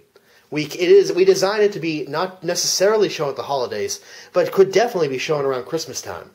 Right, and just going back to famous snow globe scenes that sort of inspired me, there's of course the famous scene from Bullet with Steve McQueen where he eats the snow globe. Yes. That is one of my favorites. What's the other one? Oh, of course, Runaway Bride with Julia Roberts. The part where she says she can throw a snow globe harder than anyone else, and the Guinness Book of World Records people show up, And she does it, you know, and Oh, and remember that whole field of snow globes that they have to smash until they find the key inside to get Philip Seymour Hoffman's character out from that chamber, that Harry Houdini aquatic chamber. That was breathtaking. From oh, that's right, it was Jennifer Lopez and Ray Fiennes in The Wedding Planner. That was great. Yeah, that was great. All right, so here we have yet another chase sequence. You know, they are being chased by the police because the police don't realize that Ant-Man and the Wasp are actually trying to, save the world. Bingo. So they're being chased and they're arguing back and forth. They're like, should we shrink the cops? And Wasp is saying, if we shrink the cops, then who's to say we can't shrink the world? And that's when he realizes that's the solution. If they shrink the entire world, everything will be fixed. That's right. So this is when he starts building the large shrink ray, and they're trying to distract the cops. And so I remember in the writer's room, we were trying to think of okay, what parts would make for a really big shrink ray? And so we were like, well, what could be the front of it? And we said, well, the front of it could be the Eiffel Tower, right? That's iconic. That's a great visual. The audience will be familiar with that. Right. And then we said, what powers it? And we said, well, we already established that Parmesan cheese can be used to power robots. Parmesan cheese. So why not use it for the shrink ray? So then we have the scene of all the chefs donating all the Parmesan cheese in the world. We see the big TV monitors in Times Square of Ant-Man asking for Parmesan cheese, saying it's going to save everyone. It's for national security. We all gotta band together. I need your help. And movie magic, we couldn't find that much Parmesan cheese. And I even wrote into the script because I knew it would be hard. I didn't want to make anyone's job any harder than it needed to be. We realize, everything we read on the page, it has a real life consequence. So I wrote, call it Parmesan cheese, but get Swiss cheese. So a lot of the cheese is Swiss cheese. And, on screen, we can make that work between the light and sometimes the warm temperatures can make it tricky. But no, we really did do a pretty good... This worked out pretty fantastically. The real trick was we put the Parmesan cheese in front of the Swiss cheese. Right. And, there's the holes, right? But if you put one thing of Swiss cheese in front of another thing of Swiss cheese, covers up all the holes. It syncs up, So that's just movie magic, and that's a well-known technique. I mean, Swiss cheese has been playing other cheese for years and years and years now. So here we go. They have built the shrink ray, and all they have to do to turn it on is get past Jack the Ripper. Yeah, Jack the Ripper gets off the airplane, the doors open, and we see that he's killed everyone on the plane. The pilots, the stewardess, the other passengers, the child he fed, and he's taken little bits of all their brains, and he has hundreds of Tupperware containers with their brains in them, to save for later, and he's juggling them all as he's leaving the plane. And as soon as he comes out, he sees TSA security, and they go, "Hey, you're Dr. Prim." And he goes, "It's Professor Prim, and look at how I juggle." And he kicks him off the golf cart, and he drives the golf cart out the door and saying to himself, "I'm going to stop that shrink ray. I'm going to get him. I'm going to get them all." And when he does, he actually goes over to the little commissary where they're having McDonald's. And there's a McDonald's there, and he goes, "I'm no Jack the Ripper, but I know a thing or two about McDonald's." Yeah. And this is yet another scene that's spoken entirely in Russian. So, I appreciate you spelling all that out for everyone because, we really didn't we wanted it all to be visual. So in every country, the language is in Russian, and then in Russia, it's in German. Now, you may be thinking, well, what about people who are in Russia and go to other, places? So we had a bunch of volunteers that would stand in front of the theater, and they would do a survey, and they would ask everyone, do you speak Russian? And if they said yes, then boom, they would play the German scene instead. If they spoke German and Russian, the scene was just silent, and it was just kaleidoscope music. Exactly. I'm sorry, calliope music. But there is, I got mixed up because this is, of course, the kaleidoscope scene, where, because, again, the reality is warping, the entire thing looks like a kaleidoscope, Everything is little we get fractals. Some real Timothy and Leary visuals, and Yeah. Ant-Man is struggling to maintain his sanity, and he's mumbling a lot and licking his lips, and he's confused and excited and scared all at the same time. Right, and then the big moment, he finally flicks the switch, and then we zoom out, and boom, whole Earth shrinks. The entire world finally shrinks. And, of course, at this point, Ant-Man finally gets to the moon. As I mentioned earlier, That's right. He's finally on the moon. And he's got the world in his hands. He's shrunk the whole world, and he's looking down at it, and he's laughing. He's laughing to himself because he saved the day, but he's thinking, he has a moment of, there's a moment where he reconsiders and goes, is this all just to kill Jack the Ripper? Am I going to get Jack the Ripper? And he smiles to himself and goes, yes, I'm going to kill Jack the Ripper because I'm Ant-Man. And then he kind of taps his heels 3 times, and he looks down at the earth, and he goes, ants. And we cut to the San Francisco Bay Area, and we see his huge booming voice like a wind that blows over trees and moves the grass. And we see all the ants of the world start to gather up together, and they start grabbing on. They sit with their little pincers and biting Michael Douglas's feet and around the cuffs of his pants. And he goes, you won't slow me down. But they're starting to work at him. Michael Douglas is getting slowed down by all the ants. And now we're building up to, Ant-Man's getting ready for his final moves. Yep.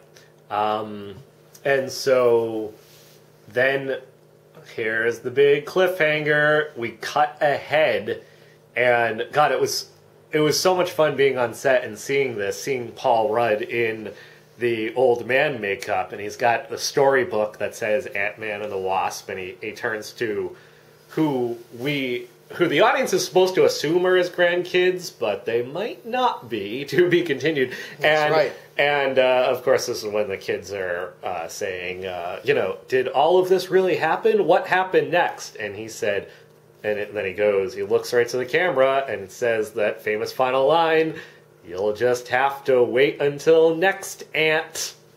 And that's our cliffhanger. That's Ant-Man. Yeah. And the Wasp.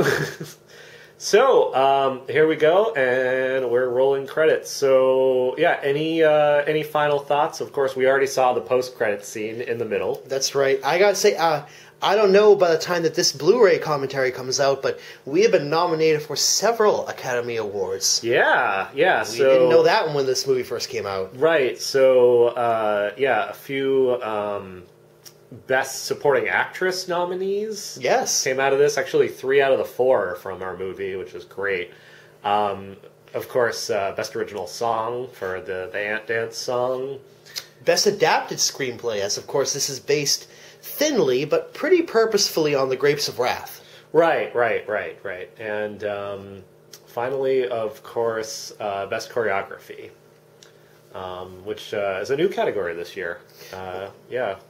Well, it's semi-new. They had it in 1943 for 1 year, and they decided to bring it back this year. So they brought him back this time. I'm proud of them. I'm proud of the Academy Academy for bringing back the Choreography Award. That was a good one. All right, so any final thoughts, or should we just close the door on this chapter? Ant-Man 3, Ant-Man 4. Keep going. We are not done with our Ant-Man. Yes. Ant-Man forever. Right.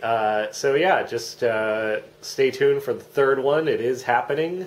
The more of you that see it, the more chance we'll get to have a fourth one.